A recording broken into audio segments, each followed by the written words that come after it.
webinar is now streaming live on YouTube.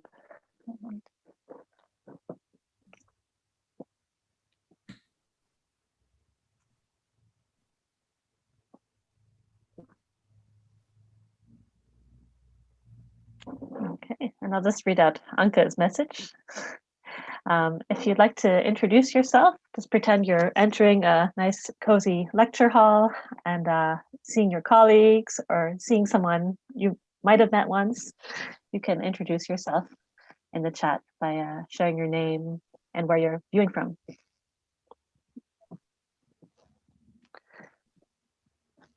So I will give a soft start to this since it doesn't matter if you see this part. My name's Una Morrow, and together with Martijn Downeveld, we co-direct the Center for Space, Place, and Society, which is dedicated to facilitating and advancing creative, constructive, and critical scholarship in the social sciences. And we are a collective of scholars from cultural geography, the sociology of development and change, health and society, and rural sociology. And what makes our center really special is our research clusters.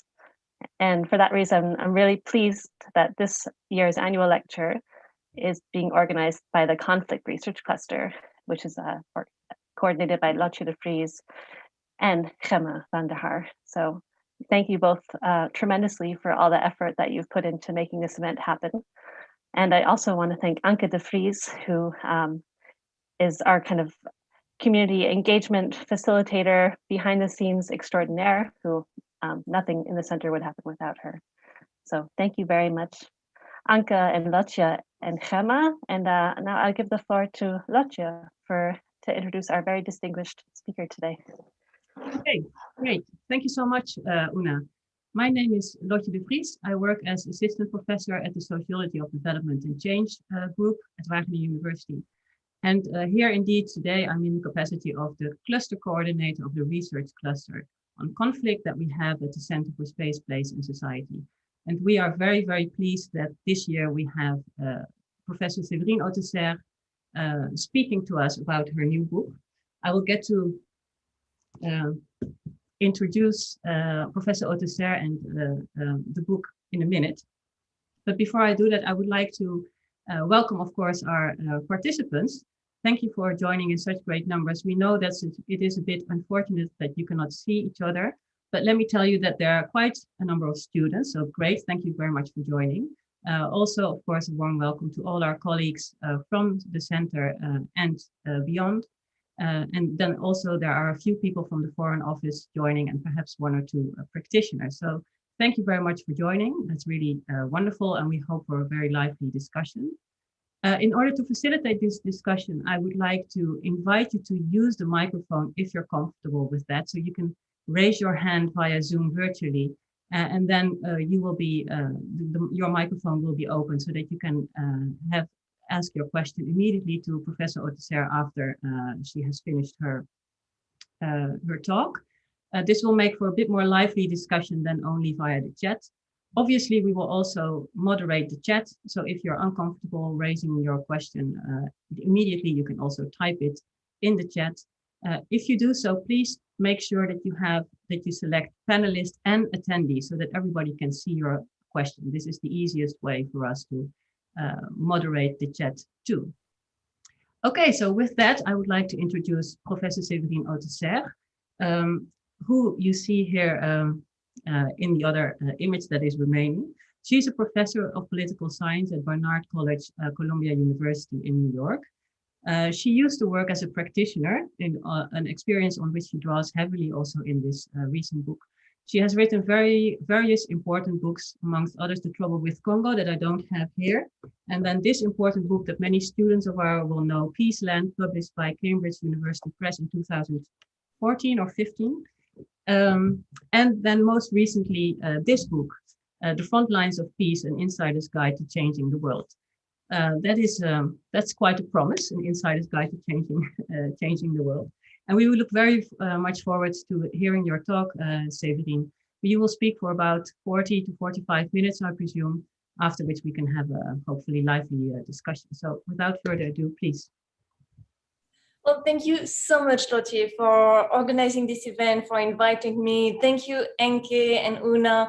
Thanks really, because we've been in touch for what, a year and a half, 2 years now, talking about this lecture. So I'm absolutely thrilled that it's finally happening. And I wish I were in the Netherlands with all of you today and I could see you in person. But the good thing about the virtual format is that I understand that we have people joining us from all over the world, from what I saw in the chat. And I think that's absolutely fantastic. As for me, I'm joining you from my home. You can see in New York City, I still can't really work from my office due to the COVID pandemic, but it doesn't matter because I'm absolutely thrilled to be talking with you about my new book, The Frontlines of Peace. And now you should see my slide, and if someone could check and nod, and okay, great, fantastic. So The Frontlines of Peace is a book about hope. It's a book about the ordinary and extraordinary people who have found effective ways to confront violence. And so to start, I thought that I would tell you a story about these kinds of people. It's a story that takes place in Congo in the midst of one of the deadliest conflicts since World War II.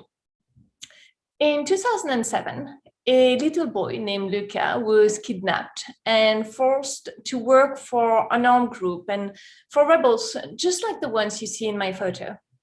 And Luca was so small at the time that he couldn't even hold a rifle. So his commanders would march him up front and they would use him as a human shield. Somehow Luca survived, and after 3 years with the armed groups, the militia commanders released him and he was sent back home to his mother, Justin. But Luca had trouble assimilating. He hated school. He was often hungry because his mom didn't have much money. And he still believed what his commanders had drilled into him, that the only way to survive was to use violence. So Luca kept running away to join militias. The only time that he felt safe was when he had a gun in his hands. He was 8, and this was the only love that he knew. Meanwhile, in the United States, a young Indian American woman named Vijaya Thakur was working for various aid organizations focused on Congo. And Vijaya was growing very uncomfortable with her work because her colleagues used the traditional top-down approach to peace building. They relied on outsider skills and expertise. And as a result, they ended up harming the very people that they wanted to help. So for instance, most of them believed that violence in Congo was due to the illegal exploitation of minerals like coltan, which the young men in my photo are mining. So they spent their time and efforts advocating for new laws on conflict minerals, but the new legislation cost many vulnerable people their jobs, and these people then had to join armed groups in order to survive. So whenever Vijaya traveled to Congo, she started asking ordinary citizens what they believed would lead to peace. And that's a photo of her doing just that. And eventually she decided to try something in the village where Justin and Luca were living.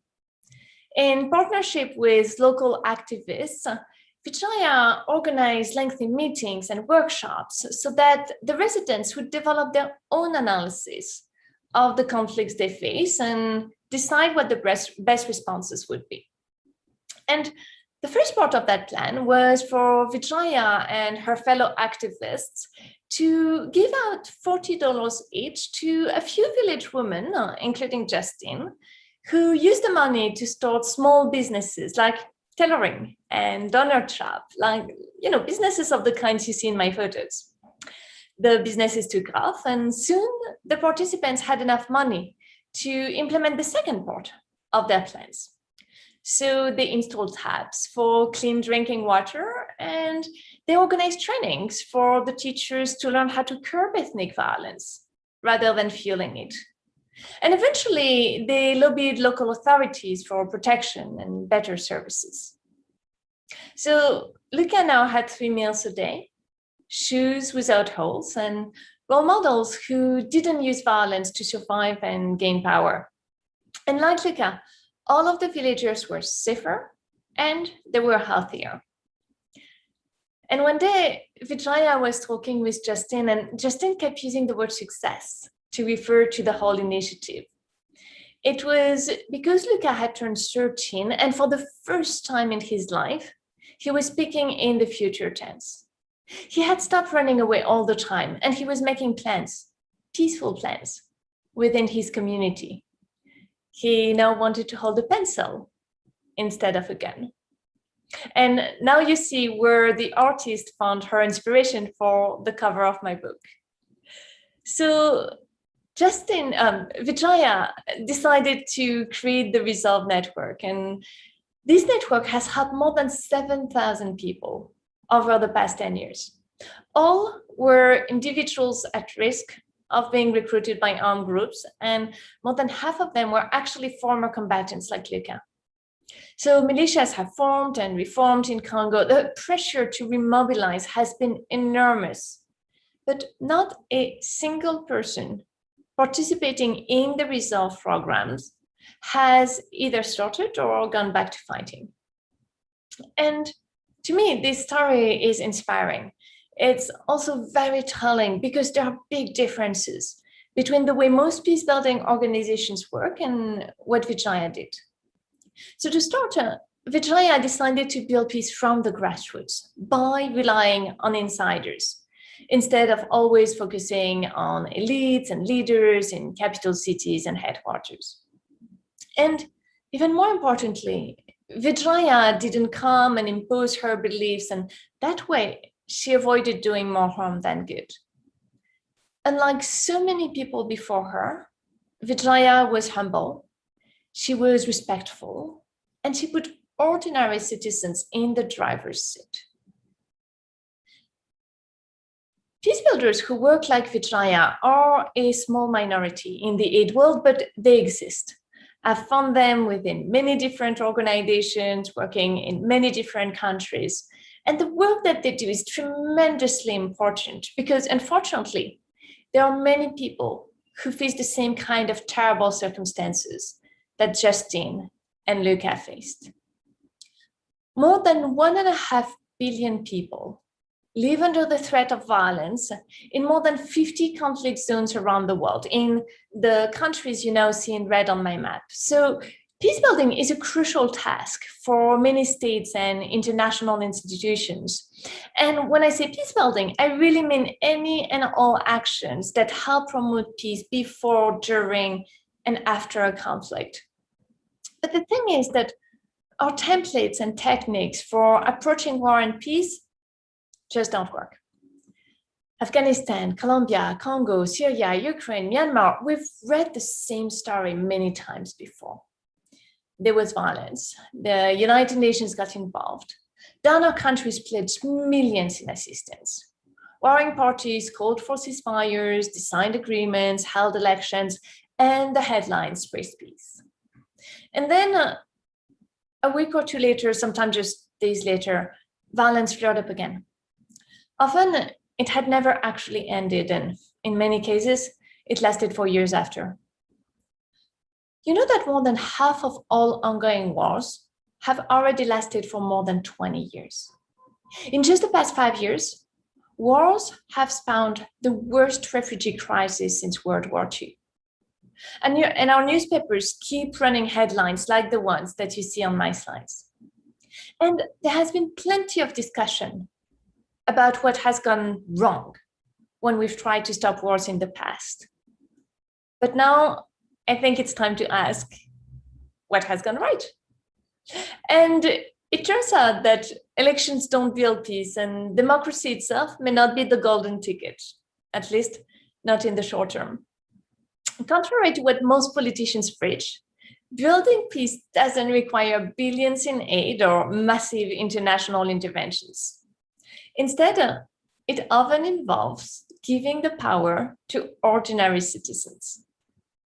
Ultimately, many successful examples of peace building in the past few years have involved grassroots initiatives led by local people and often supported by sometimes supported by foreigners, like the South African peacekeeper you see with me in the photo, and often using methods shunned by the international elites. So rather than focusing on abstract peace agreements and handshakes between presidents and negotiations between governments and rebel leaders, the Frontlines of Peace details the concrete everyday actions that actually make a difference on the ground. So some of these are bizarre, some are creative, some involve age-old traditions, and some are just common sense. My book explains how peace building can actually work so that we can finally improve the lives of billions of people. And I show that to end violence from war and also to address violent conflicts at home, whether home is New York, where I am, or Bogota, where I think I saw one of our participants was, and I'm going to butcher the name of the university, so let's say a place in the Netherlands, so that I don't humiliate myself live on YouTube. So wherever we live in the world, we have to fundamentally change the way we view and build peace.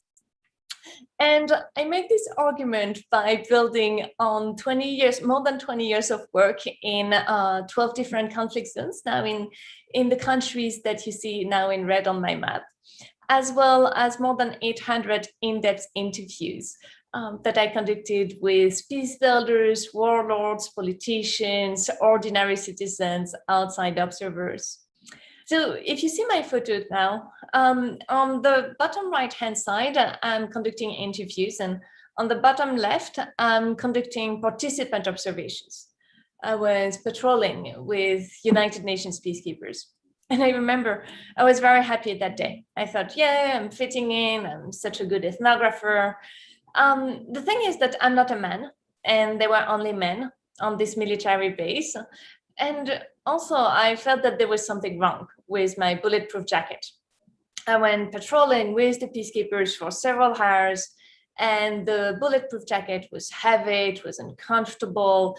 It didn't protect my heart or any of my vital organs. And it's only when we were back to the base that one of the Indian officers came to see me, and he said, you know, you've been wearing it backward. Anyway, I still got really good material that day. So in the book, I first tell the stories of ordinary citizens, grassroots activists, and foreign interveners who have managed to make a difference in war zones.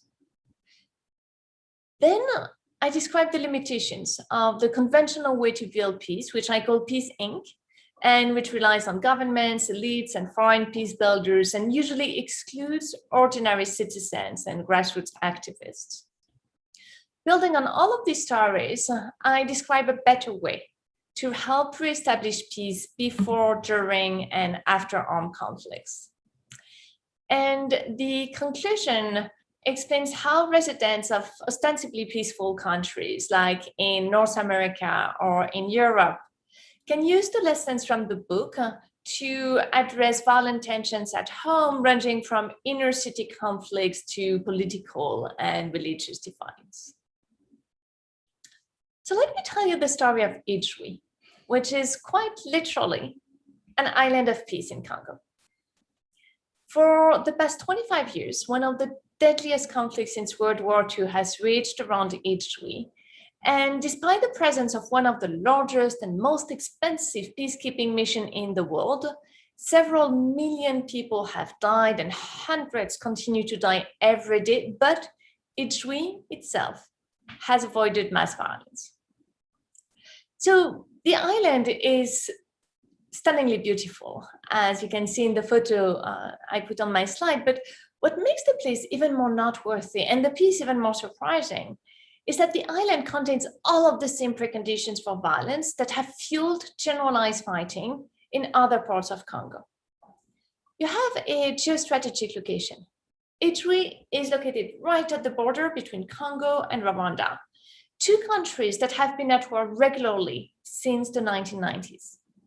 You also have mineral resources, ethnic tensions, lack of state authority, extreme poverty, local conflicts over land and traditional power, and many other features that have led to generalized fightings in other parts of Congo. And what's fascinating about Ituri is that the island is peaceful because of the active, everyday involvement of all of its citizens, including those you see in my photos, and including the poorest and least powerful ones. So it's not the state, the police or the army who manage to control tensions, and it's not foreign peace builders either. It is the members of the community themselves. And they do this by fostering what they call a culture of peace, by organizing in grassroots associations and local structures that help resolve conflicts, and by drawing on very strong beliefs that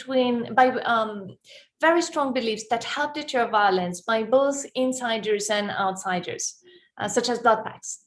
Blood pacts are traditional promises between two parties who agree never to hurt each other.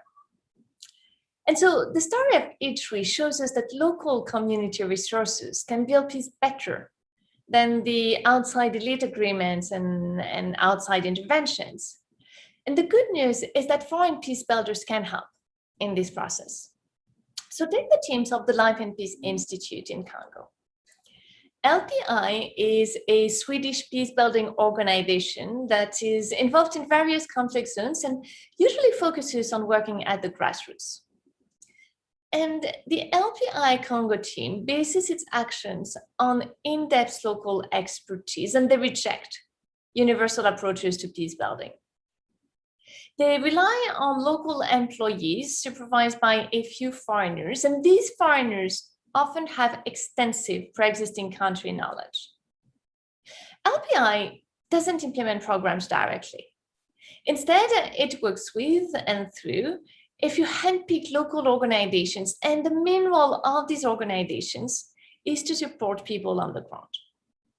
These local organizations empower ordinary citizens to develop their own analysis of the conflicts they face, decide on the most feasible answers, just like they're doing in the photo you now see on my slide, and then implement the solutions.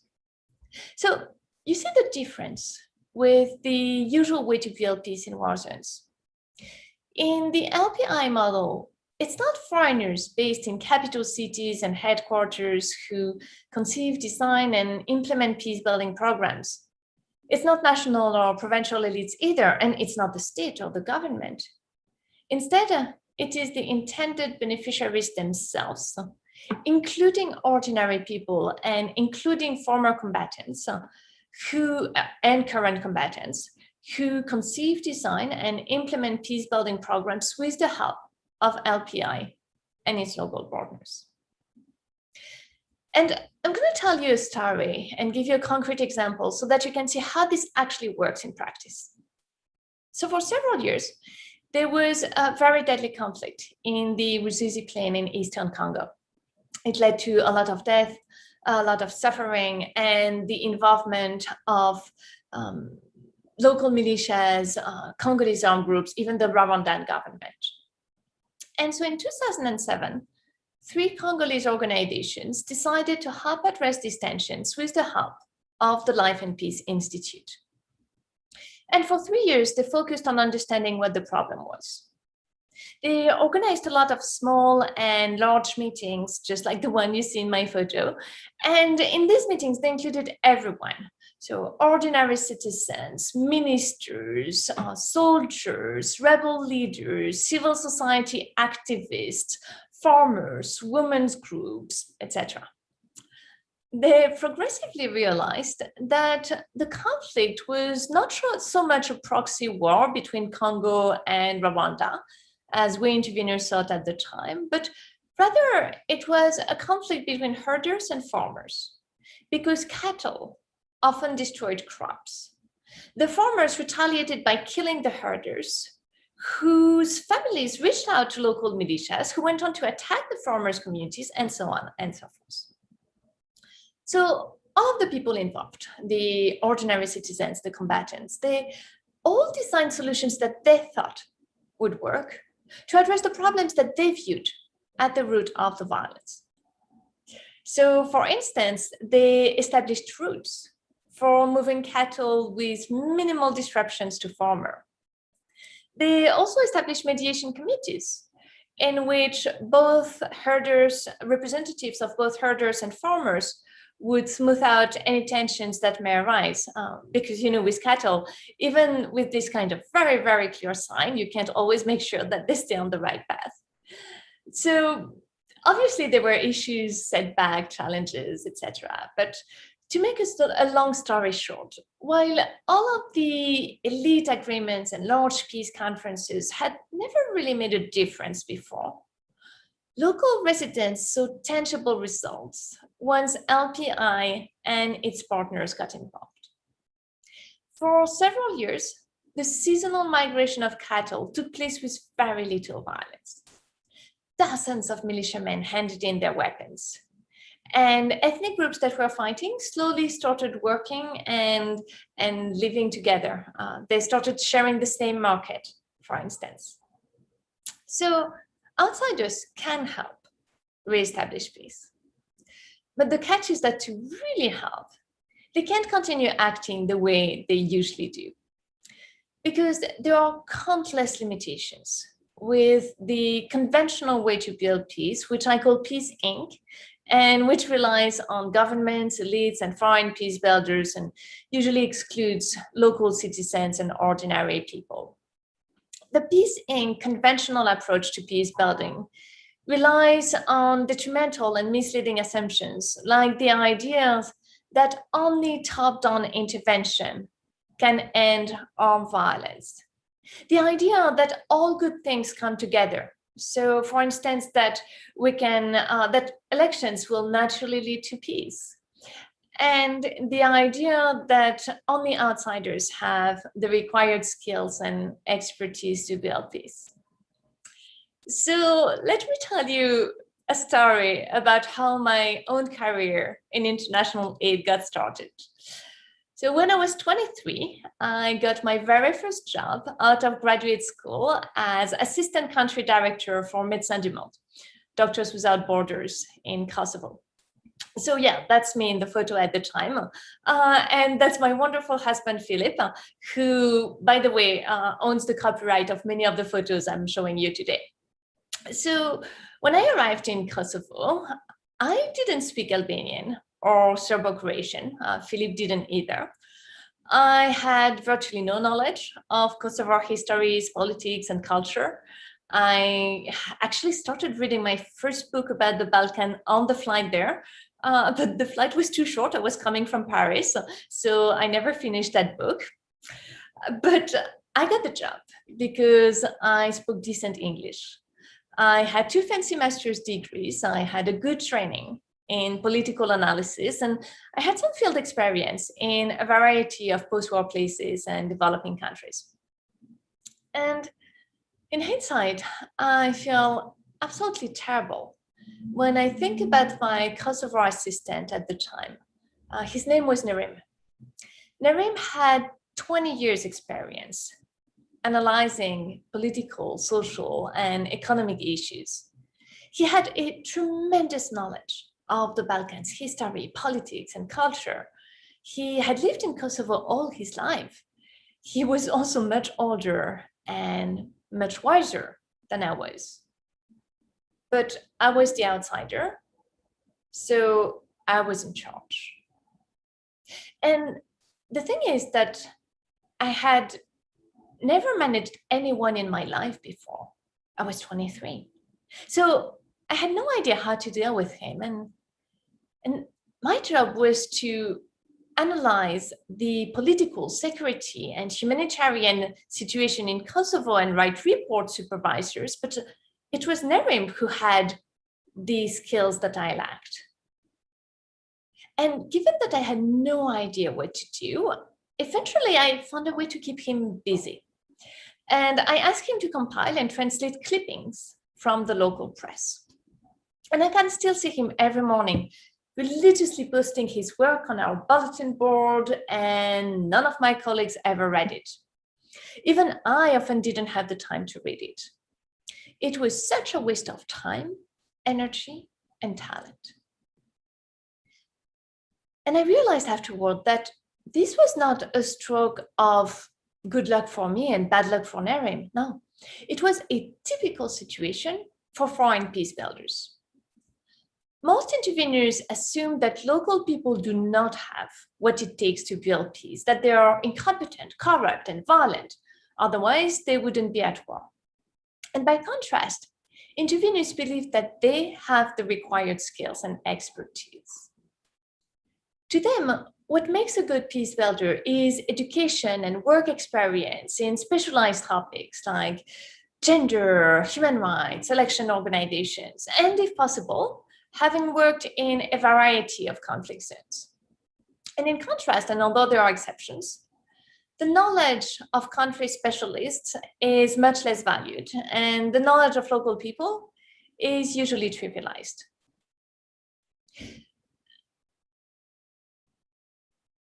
And if you see most international aid and peace building organizations, foreigners fill the management positions and local people make up the lower level staff. And the foreigners often don't speak the local languages, and they often have no in-depth understanding of the local societies, cultures, and institutions. And the consequences are often disastrous. Well-meaning international efforts have led to an increase in violence in places ranging from Afghanistan to Congo. And let me tell you a story that to me really exemplifies all of that.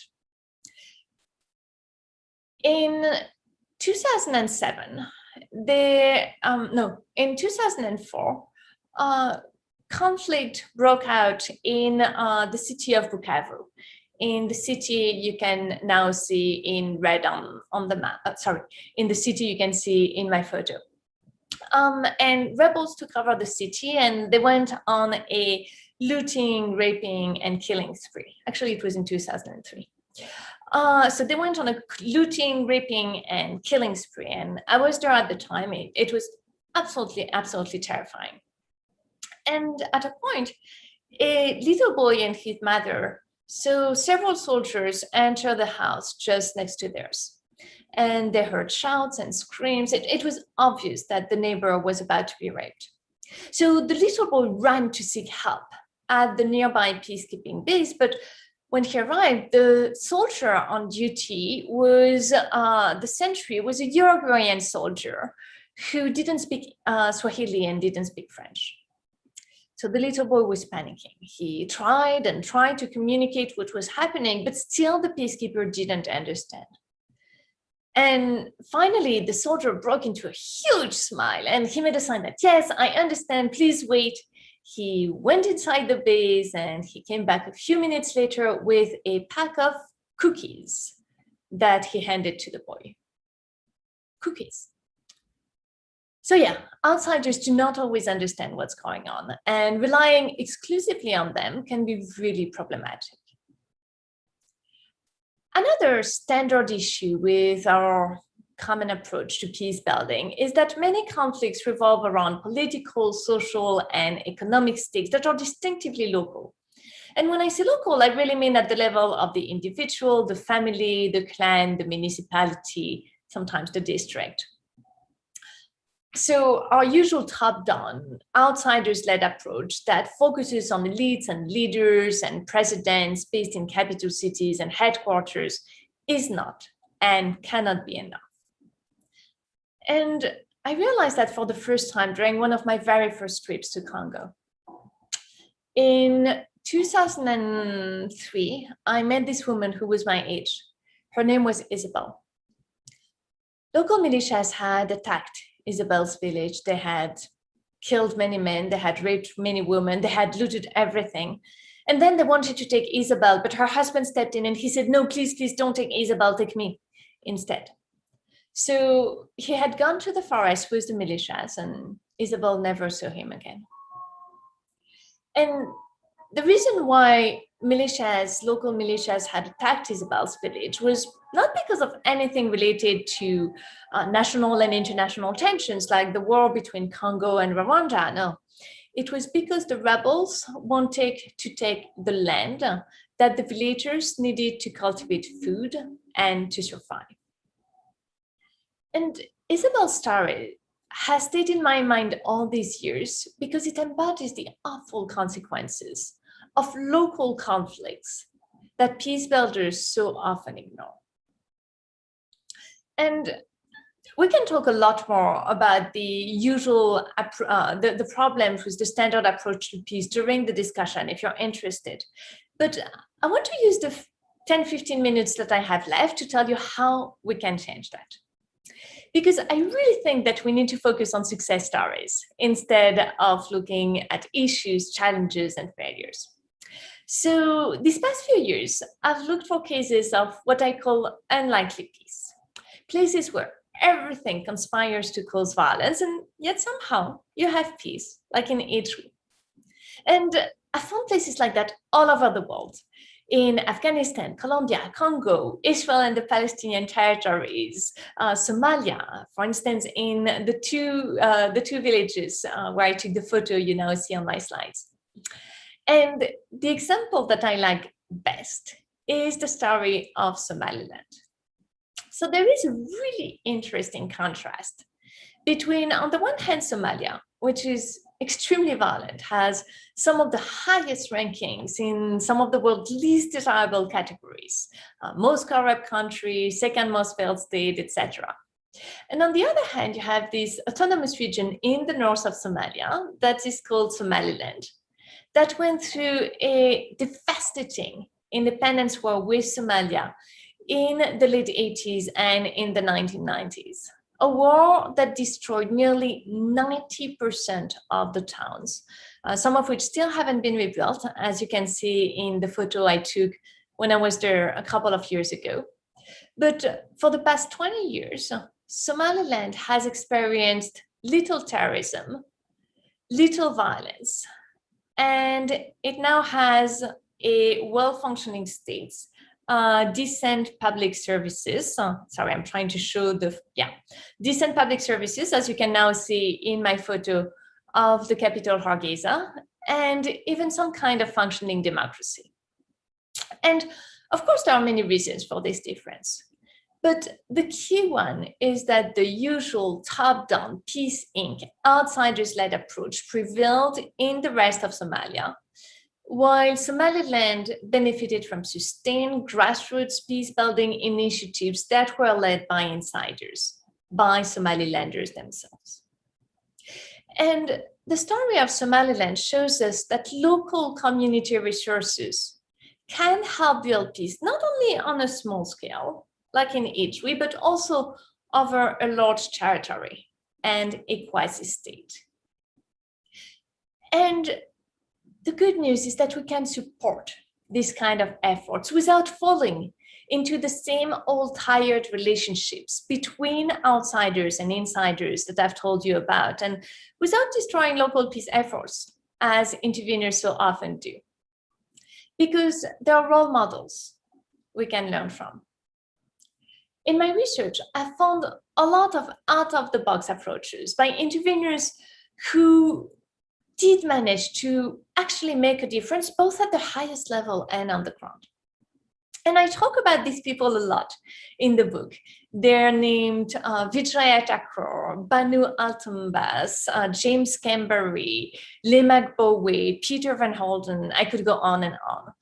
They come from all over the world and they work for very different organizations in very different countries, but they have a few things in common.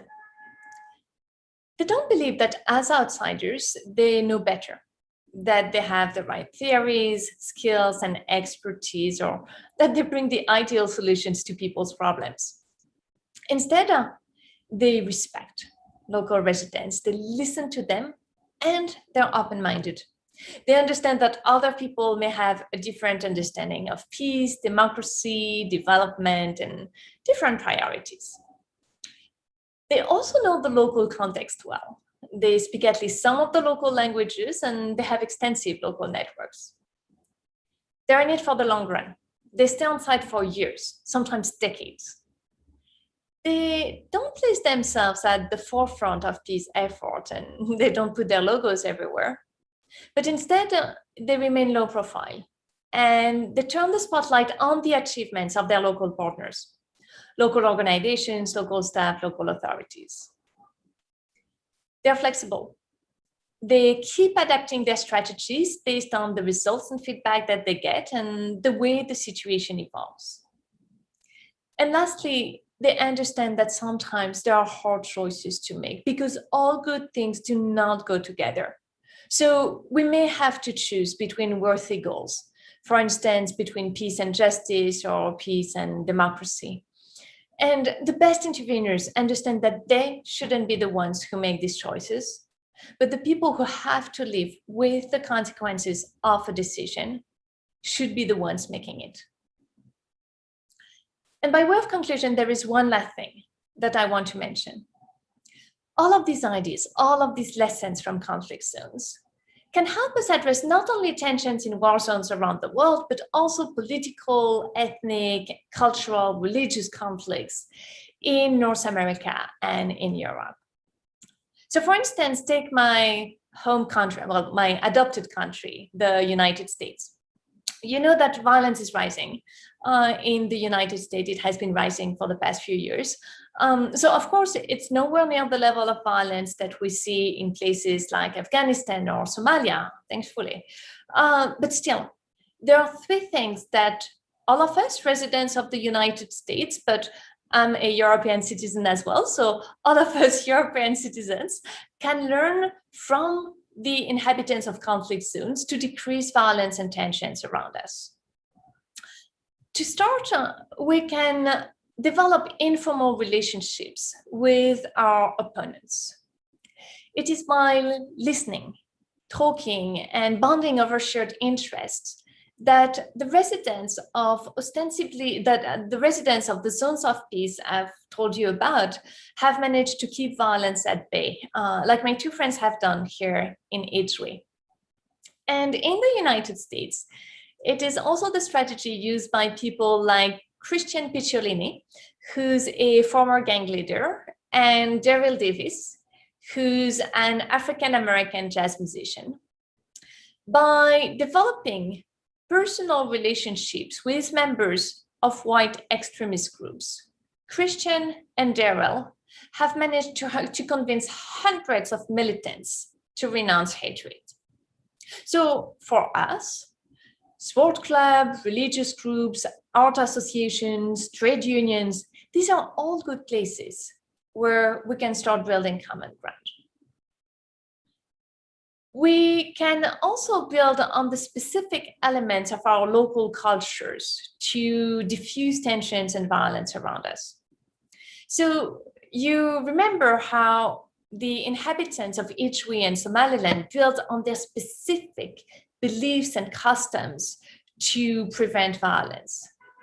Well, closer to my home in Chicago, in the south side of Chicago, there was a group of women who were absolutely fed up with seeing so much violence and bloodshed around them. So they decided to hang out on street corners. They brought folding chairs and they sat on them for hours and hours. And the thing is that in Chicago, nobody wants to kill someone in front of their own mothers. So the number of shootings and killings in their communities has decreased a lot. And the last thing we can all do is support grassroots, bottom-up associations with time, money, efforts, whatever we can spare. Again, you remember how important local associations were in helping build a heaven of peace in Edgeway. Well, local associations have proven just as effective in other parts of the world. So, for instance, in the United States, the organization Cure Violence has helped reduce shooting and killings in more than 20 US cities by more than 73%. And they've done that by using the same kind of bottom-up, insiders-led approach that we've seen at work in HW and Somaliland. And of course, our administrations, our elected representatives, our parliaments our governments have very important role to play, because as we all know, real peace lasts only when built both from the top down and from the bottom up.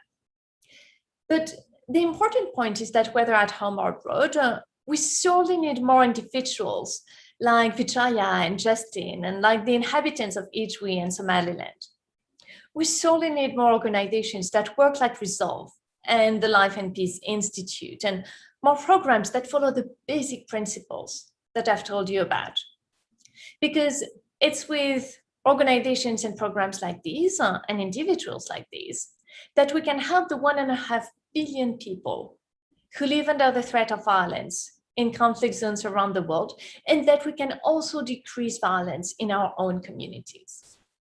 So all of these ideas are not magic wands, but because they take into account deeply rooted causes of conflict, they can definitely be game changers.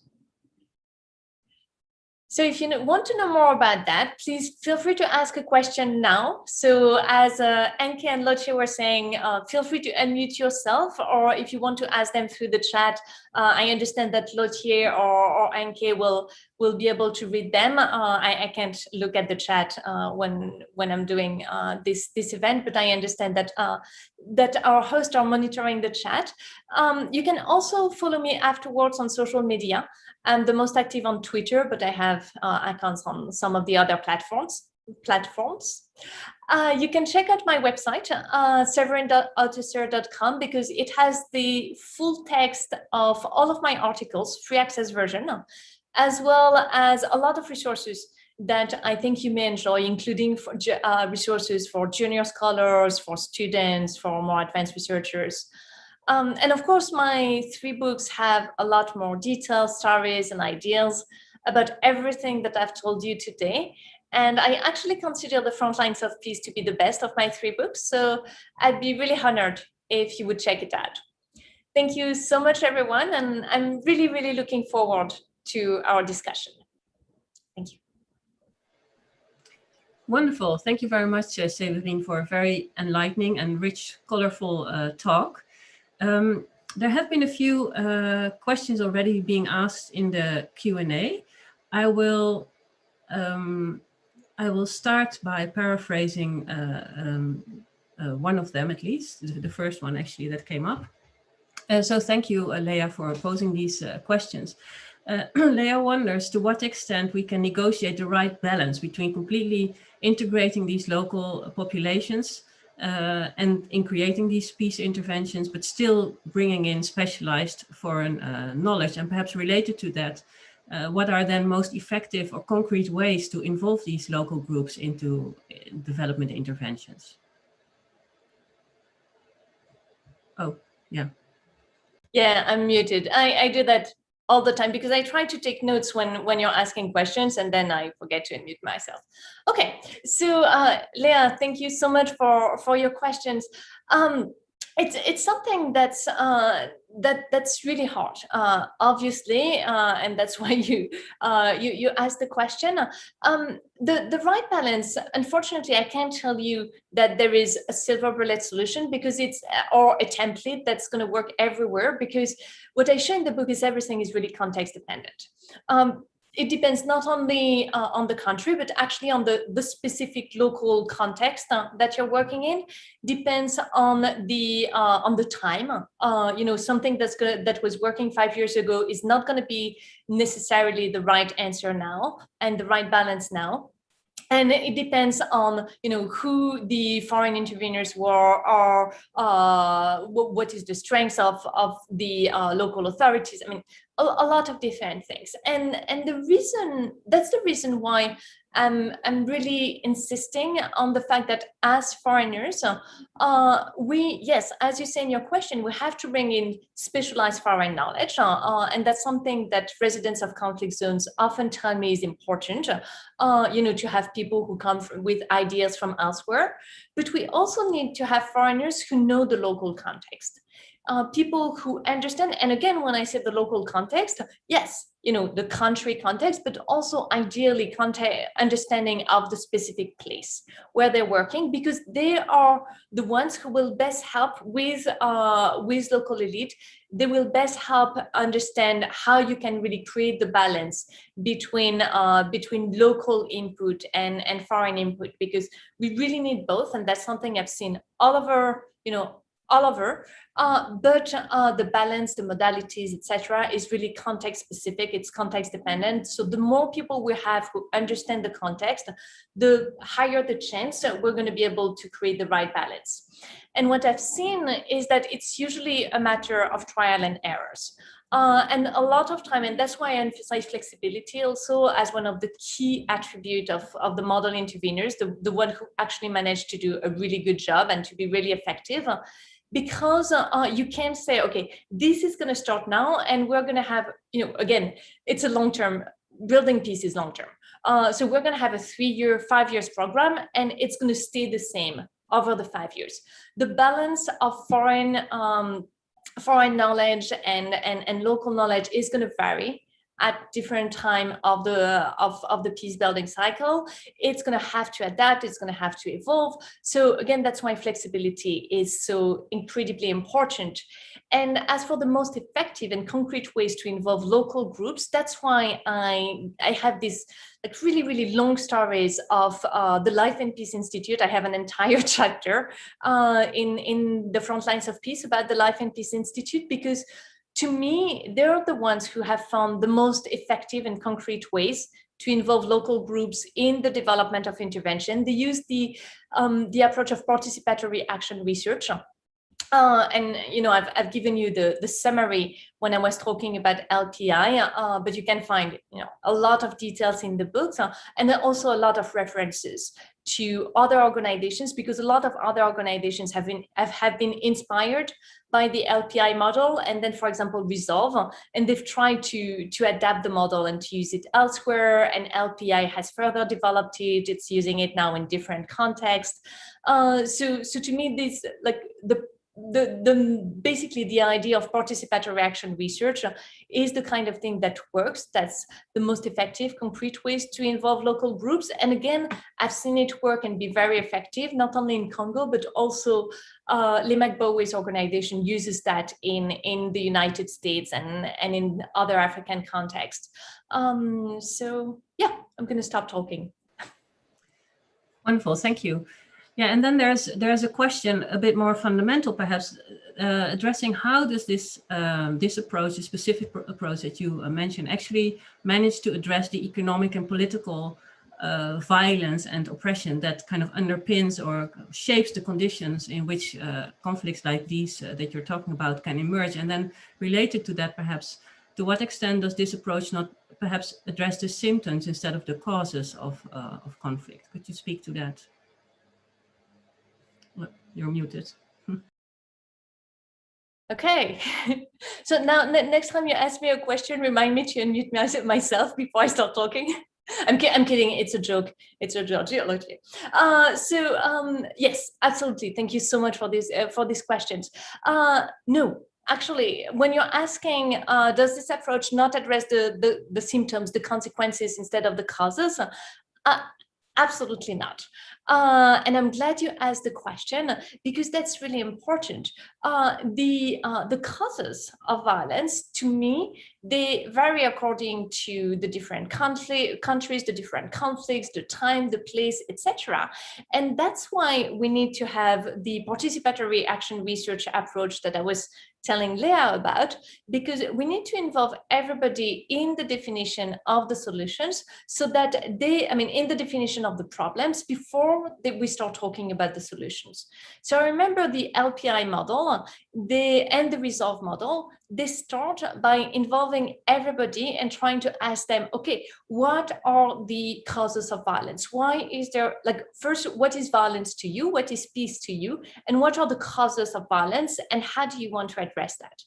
And sometimes, yes, political inequalities, economic inequalities, oppression are some of the causes of violence. And sometimes inequalities are not at all in the picture. And again, that's why it's really important to ask people who are suffering from the consequences of the violence, what is to them what they're suffering from and how they want to address it, and then what kind of outside support, if any, do they need to address that.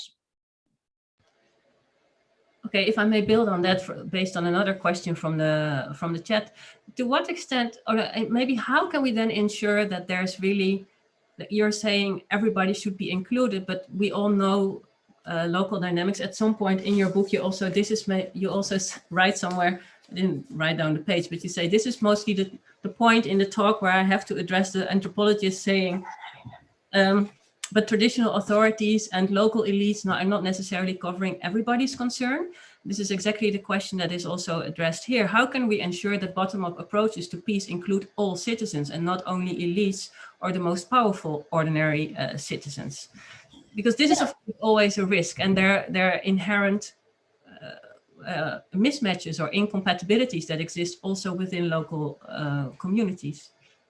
I completely agree, and that's really important, and that's why I was saying, in answer to Leah's question, I think at the beginning I was saying that that's why we need outsiders with local expertise. So that's why we need people who understand what are the fracture lines within a community, whether there are huge inequalities and huge discriminations such that many people that Pygmies are excluded, for instance, in Ijwi or women in Somaliland, and to make sure that we can include everybody. And that's really, to me, one of the key roles that outsiders can play, is assess and recognize what are the fracture lines within a community, and ensure that bottom-up approaches to peace include everybody.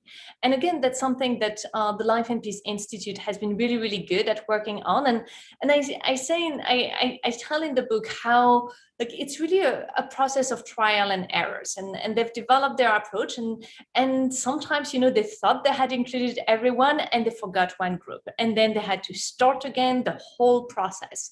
So it's something that takes time, takes a lot of energy, and takes a really fine-grained understanding of the local cultures, not only so that you can identify who are the groups, but also so that you can identify how to bring them within the dialogue, and how to make sure that other communities will listen and will respect the opinions of the other groups, because obviously if they are discriminated against, if they are pushed to the side, it's really hard to include them.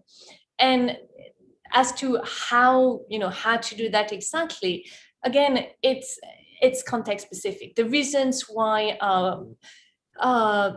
why Bantu don't listen to Pygmies in Ijwi are different from the reasons why men don't listen to women in Somaliland, which are different from the reasons why social workers in the United States don't listen to inner city inhabitants, especially inner city inhabitants of color. So it's really context specific. And again, that's why we need to have people who understand the context and the cultures, etc.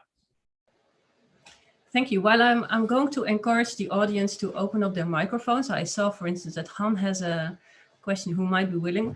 I'm going to ask a question, perhaps on behalf of the students. Many students always struggle defining a more theoretical underpinning of their research projects. What would be your advice to them studying the dynamics that you discuss in this book? What type of theoretical framings do you see useful in developing the type of research that you have been developing? Can you elaborate a little bit more, so that, because otherwise I'm going to go on a 1-hour lecture on how to you're muted, I think. No, I just wonder, because your book is very rich in narratives, but for instance, compared, maybe another way to ask this question, I was wondering, having read Peaceland and then recently the Frontlines of Peace, what do you think is the difference between these two books in terms of approach and in terms of studying the matters that you discuss? In many ways, they deal with a similar topic. And this one addresses a bit more directly, I think, a theoretical framing. So I wondered if you could perhaps help students out to address their eternal challenge of building a theoretical framework. And you might be muted. Thanks for reminding me, and thank you for clarifying. Yes, that's really important. So okay, the way I researched the two books, and please Lotte, if I start going in a direction that's not not answering your question or not useful to your students, you cut me and you put me in the right direction. Okay, I don't want to waste anybody's time. But the way I developed the framework for my two books is, the standard thing, like doing my literature review and trying to find what do we not, what are the gaps in the literature. So reading extensively and looking as usual in the conclusion of research articles, seeing if anybody has put a suggestion for further research, and also like trying to confront what I see when I'm in conflict zones, when I'm talking with my friends who work for international aid, when I'm talking with my friends who live in conflict zones, to confront that with what I see in the literature and think about whether, to me, there is something that's missing. And also in the United States, I don't know how it is in the Netherlands, but in the United States, there is this idea that as researcher, you find your theoretical framework and then you do your field work. And your field work is basically just finding data so that you can flesh out your theoretical framework. Or you test your hypothesis. It's not at all the kind of research that I do. To me, I have more like a vague idea of questions that are not answered, a vague idea of possible answers to the question, and then I spend as much time as possible on the ground trying to find data in answers to my questions and to organize it. And I write stuff as I go and I publish it and I get feedback from people who read the published pieces, and that helps me, write the next piece, etc., etc. And that's how my theoretical framework develops. And so and what by the way, given that I know there are students on this call, and something that I always tell my doctoral students, and that I think is really important to tell every single doctoral student, is you're going to have a fantastic theoretical framework before you leave. You're going to be very proud of it. Your dissertation committee will tell you that it's brilliant. You're going to arrive on the ground, and chances are that within 3 months, everything is going to fall apart and your theoretical framework is going to collapse. And you're going to think that, it's not working. It's like you're a failed researcher and you're going to want to quit. So at that time, email your dissertation supervisor, or remember what I told you. It's normal. It happens to everybody. Like it's happened to me, and it's happened to me not only for my doctoral research, but for every single book that I've written, every single project. And to me, that's actually the hallmark of the fact that I'm doing interesting research, because if I already knew everything before leaving New York, then there would be no reasons why I would have to go and spend a year in Congo or traveling in different places. So just stick to it, continue working. Eventually things are going to build back together and come together. And so when Lotte, when you ask me how do you do your theoretical framework, I feel that I try to do the best reading the literature, and then everything falls apart, and then I just try to put things back together, and eventually it comes back together. It takes a lot of persistence, take a lot of work, and takes a lot of feedback and publishing and getting rejected from journals and these kind of things. And yeah, okay, go ahead. So, no, I wonder if you could list, like, what would be for the 3 key kind of theoretical underpinnings, for instance, under that shaped this book, compare, and to what extent are these different or have developed or evolved from your previous book? Okay, thank you. That's important. So you want 3. The Or first two one, or whatever. okay. So the first one is that when you look at the research on international peace, you see that there is a huge focus on failure, challenges, and issues, and very little on what actually works. So that's and it's an observation that Paige Fortna and Lisa Howard did in several of their publications, and that led to Paige and Lisa's books. And I took it, and to me, yes, there is a lack of focus on success still. There are a few people now who've written about success, but still the overwhelming focus is on failure. So we don't understand success theoretically. And even more, we don't understand success at the local level. So that's the second one. We really have no sense of what are the causes of success at the local level. Again, there are a few researchers who've worked on that. I think I have 12 or 15 different people I cite in the book, but there is very little work on success at the local level, and all of the researchers have found different ideas. So that was the second thing that, the second theoretical underpinning is we have completely different ideas. Can we try to find a common thread?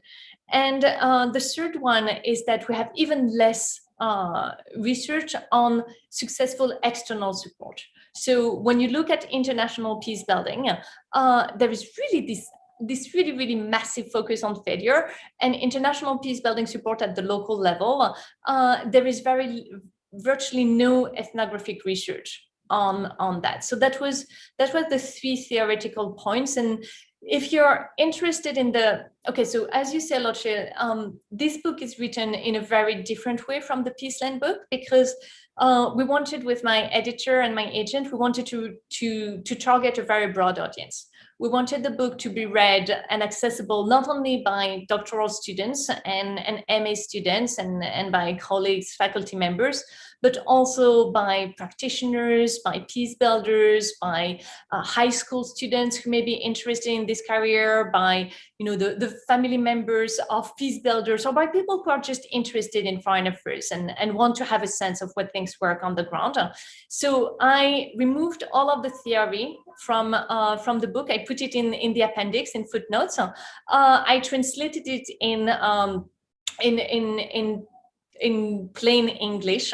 So I made, I worked a lot on translating the jargon and all of the theoretical terms into sentences that people may enjoy. I think it makes me a better writer, because the ideas are still there, but I'm not hiding behind jargon and abstractions to convey the ideas. And I published the theoretical underpinnings in separate articles that are in scholarly journals for researchers. So I have one in International Peacekeeping, and I have one, it's a literature review, basically a glorified literature review. And I have one in the International Studies Review. That's really the theoretical underpinning, the real theoretical underpinning. If I had a theory chapter in the book, that would be a version of my International Studies Review article. Great, thank you very much for that. Accessible freely online via my website. Oh, perfect. I think, Bram, you raised your hand. Do you want to, I allow you now to talk. Please go ahead. I have to unmute myself. Did I do that now? Yes, I think I did. Oh, I can even show myself, I think. Well, anyway, thank you, Prof. Autesserre, for your talk. I am also familiar with your previous book. So I thought the difference between the two is indeed quite striking, and I would be interested in why you think this is the best one. But I think I actually, or why you say this is the best one, but I actually have another question for you at this point. And that is that as this is a book that speaks to maybe practitioners as well, or a more broader audience, I was a little bit surprised that the language that we now see being used so much in the NGO sector, like localization, or maybe even decolonization of aid or decolonization of humanitarianism, is not something that you use in your presentation. So I wondered, does your work speak to the the agenda of decolonizing aid, or is that really something else? Or do you have a reason not to bring that up so prominently? And the same would apply for the the jargon of localization in this regard. Yes. Thanks, Bram. Okay, thank you so much, Bram. So yes, it is. My work does speak a lot to localization. I mean, it's a book on localization and what works and what doesn't work in localization of aid, and why it doesn't work, and why it works, etc. So it's fully within the debate on localization. And if you look at the references, and if you look at the reviews, and if you look at how it's been received, it is part of the debate on localization. Same for decolonization of aid. If you look at the examples, at the ideas, at the way it's been received, the way it's been discussed so far, it is a book that talks to these things, to these debates. I do not use these words either in my presentation, or I think I don't use them anywhere in the book, because I see them as jargon, because I see them as fads. I see them as the kind of things that we hear all the time, and that like any kind of jargon, to me, jargon, what it does is that it excludes people. When you use jargon, you're creating a barrier between people who understand and who feel comfortable, and people who are not part of this world and who feel intimidated. And I didn't want my book to exclude anyone, or to be the kind of book that speaks only to a circle of aid workers, or a circle of people in the know. Also, I think that jargon has a sense, I mean, this kind of language, localization, etc., that's the kind of thing that in 5 years, we're going to have moved on to using different words, and I don't want my book to become dated as quickly. So I was really like, it's just like I've been trying not to use academic jargons, and still have rigorous ideas, rigorous data, rigorous findings, but translate them in plain English. I've been trying to do the same with the ideas of localization, decolonization of aid, and tell them in a way that anybody can understand, anybody can appreciate. And I think that's more powerful. And that goes to your question about why I think the Frontlines of Peace is the best of my 3 books. So, I mean, the first, let's put the obvious reason on the side. It's the newest book. I've been talking about the trouble with the Congo for 10, 12 years. I'm like really sick of it. I've been talking about Peaceland for 7 years. I'm like really tired of Peaceland. And this is the brand new thing. So, so of course, I'm much more excited about my new book. And thankfully, because otherwise that would be very sad. But also because to me, I really see a progression between my 3 books. With the trouble with the Congo was focused on a very specific topic in a specific country. Peaceland was focused on a broader topic and more different conflict zones. And this one is even broader. And the thing that I personally enjoyed the most about this book is that it talks not only about conflict zones out there, but also about what we can do in our own communities. And I think it helps me, as a person, think about a continuum and about the relationships between the work I do in conflict zones and the work I do as a private citizen at home. And also, again, I think it's a better book because it has the ideas, it has the theory, it has the research, it has all of the data, but I've worked a lot to make them accessible and to make it an enjoyable read, and to make it something that anybody can understand and anybody can appreciate. And so that's why I like it better. Now, ask me again in 5 years, maybe I'm going to have a brand new book and I'm going to be like, Frontlines of Peace. But so far, it's my favorite one. Thank you. Thanks also, Bram, for speaking out on the microphone. We have an interesting question from the chat that I would like to read out, perhaps. It seems like you have mainly worked in contexts where outsiders, foreigners, and foreign countries are neutral, or you see these actors and countries as mainly neutral or non-involved in shaping and sustaining the conflict or the violence. So then there are a few examples. So in these cases, foreign nations and foreigners are hardly neutral outsiders. So how do you speak to these sorts of cases? Would you add or recommend other principles based on your focus on the locals in the lead and your assumptions of the local actors communicating on equal terms with these supposedly neutral outsiders? To what extent are these outsiders neutral, and to what extent do they come with? So that's something. Thank you for asking this question, because that's something to me that's Playing the guitar. that I love the soundtrack. It's not you, right? It's not. Yeah, I'm playing the guitar just under the table. You can't see me. It's hidden from the camera. So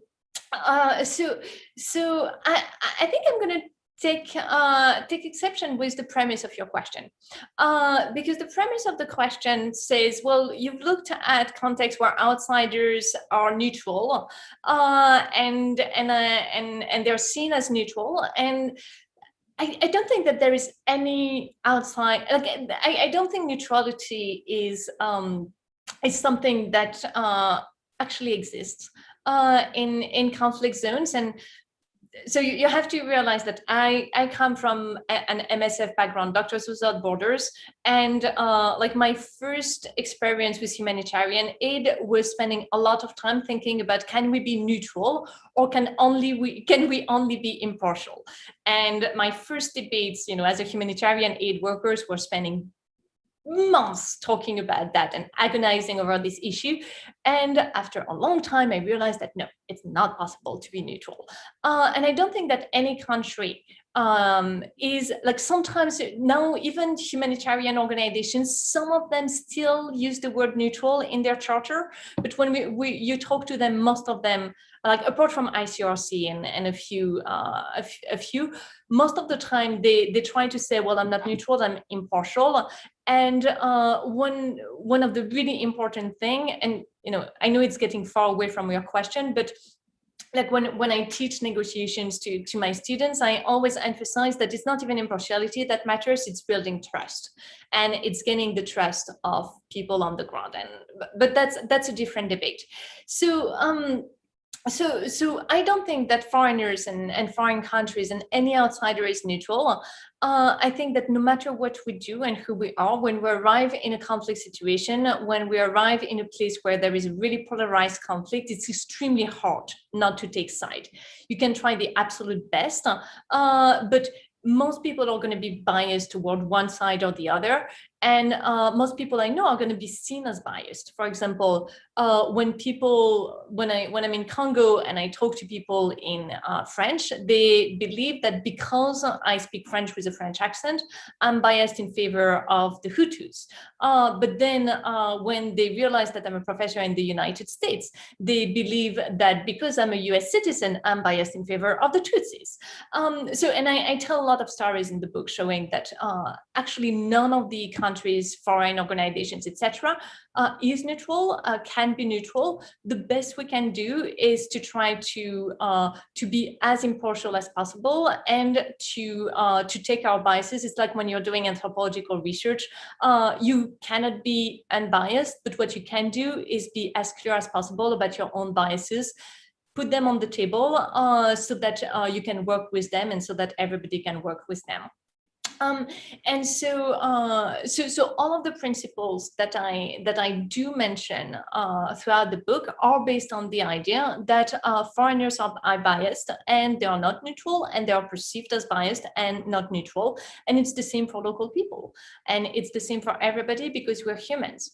And the last reason why I really think that the principles apply in places where we do believe that outsiders are biased is that if you remember the map of conflict zones, I worked in Afghanistan, where people are like it's one of the places where foreigners are really like involved on different sides of the conflict, and same thing in Israel and the Palestinian territory. It's one of the most polarized conflict for outsiders, where people are really obviously taking side. Thank you. Yeah, the issue of language indeed has struck me very often too while doing field work at the border with Congo and Uganda, and the way I was perceived, South Sudan, when I started speaking French or English. That really is an important, it really shifts the game in a way. Han van Dijk has a question. Han, I'm going to allow you to talk. Yes, can you hear me now? Yep, very well. I missed in your talk the issue of youth and the fact that they often lack a perspective, and also how they are included in these local level peace processes. I fully support your argument for localization, but local contexts are not always democratic, and sometimes specific groups are not included. So first of all, what do you think about these local power hierarchies, and how to deal with that in these local situation? And also, do you have some good examples of how to solve these issues? Because in my own context, in Mali, in the Sahel, these violent movements, these militias, have a tremendous attractiveness for these youth to pursue their interests and to open up a new perspective of their lives, and how to break this circle. That's what I'm looking for. Yeah. Thank you, Han. And I was muted again. Thank you so much, Han. That's so the whole issue of youth in peace building is something that that is obviously extremely important, and I'm actually talking much more about that on Friday, because there is several youth peace builders organizations that are coming together to do a book launch thing through event discussion about the Frontlines of Peace. And it is extremely important, and it is at the center. I think, to me, I have the same question, the same answer to you as I had one of the previous questions, asking, there are discriminations and there are inequalities and fracture lines, and yes, and that's precisely why we need to resolve local conflicts and why we need to work at the local level, because there is a lot of exclusion at the local level. And I'm not saying that working at the local level doesn't mean that we're going to miraculously find a village or a group of people who are inherently peaceful and inherently good, and we're all going to hold hands and sing kumbaya and be happy together. It's more the idea that if you want to do the hard work of peace building, it has to start at the local level. And if you start at the local level, people have relevant skills, knowledge, and expertise. So as to how to include, whether they are youth, youth who are discriminated against, or again, women are discriminated against in many places, including in Somaliland, or specific ethnic groups or specific groups of color, like in the United States or in France. That's why, again, it helps sometimes to have outsiders with local expertise, with understanding of the specific context, the specific fracture lines, and the reasons why you're mentioning youth, the reason why youth are excluded in this very specific context. Because again, the reasons why they're excluded, let's say in France, are not going to be the same reason why they're excluded in Mali, which are not going to be the same reasons why they're excluded in Afghanistan. And youth also means something completely different in these different places. And as to good examples, yes, the Resolve example that I mentioned, you remember the story of the child soldier? To me, that's an example of including youth, because Luca became a productive member of his community. He became a peace builder. He became one of the people, like he switched from being a combatant to someone who's actually participating in the efforts. And same for LPI.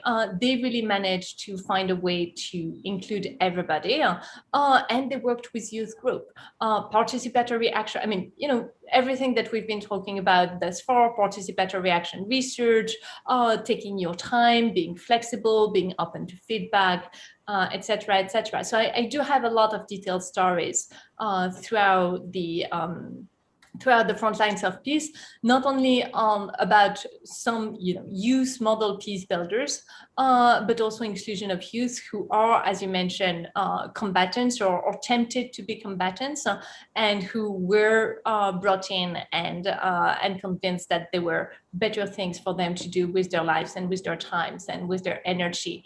Like, again, to me, the Resolve story is very clear in that regard. Thank you. I'm going to ask, I think, the last question from the chat, which brings us a bit in a different direction. Anna-Marieke writes, some of the examples show the importance of embodiment, like, for instance, literally sitting on the street in order to make sure that people do not shoot at each other. But then how does this connect with the polarization on social media that at times really has increased conflict also in real life, and of which we've seen, of course, many examples, especially in the Sahel and Boko Haram, other places. Is there a role for a digital peace building? I think this is a nice original question that I would like to use as the final one. No, thank you. That's a really good last question, because to me, that's one of the areas for further research that we have. From what I've seen so far, and it's really just preliminary, thinking and reading and talking with people, the main principles that I develop in the Frontlines of Peace are just as applicable to, physical embodied peace building as there are to digital peace building. The idea of flexibility, taking time, respecting local voices, blah blah blah blah. Like, all of these things are very are relevant for digital peace building. But now digital peace building to me is kind of a new area, and it creates a lot of new fracture lines and new discriminations between people who have access to the digital space and people who don't, people who know how to use the digital space and people who don't, people who know the codes, like not only the technical thing, but also what are the cultural codes, and people who don't. And I think that there would be an entire new research project to do on how to address these specific fracture lines and what it means and what is currently being done. And I mean, it would be a completely different book. So that's why it's a perfect question to end this event. So who knows, maybe in 7 years we will have another book on this particular topic from your end. Thank you.